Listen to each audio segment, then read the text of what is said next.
Travels twice to Japan in the 1950s with his parents.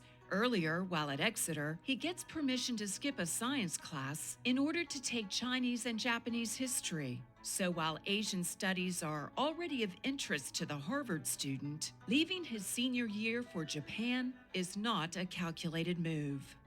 It wasn't, in fact, calculated at all. My reason for going to Japan was I wanted to get out of what I thought I might become if I stayed at Harvard.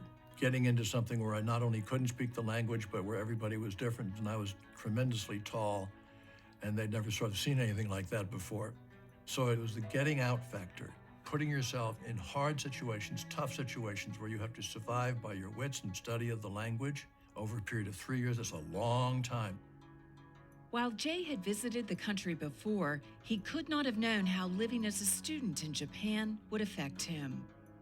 This is 12 years after the end of the Second World War, and they were on the mat. They were down. They were struggling. In the deepest sense, they were struggling. Those were my friends. Those were my roommates. We lived together in the middle of a rice field in a paper and wood shack and walk or bicycle every day, in my case, to learn the Japanese language. Japanese is hard. The written language, 3,500 ideographs, kanji they call it, and it was hard.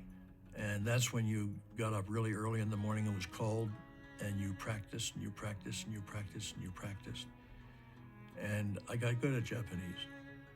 And I went to farms of my roommates, friends' families or their families, which had been in their families for 30 generations, and began to understand what a long, committed history of hard work and hardship brings to people.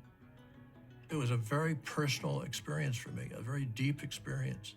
It was the beginning of putting me on the track to public service.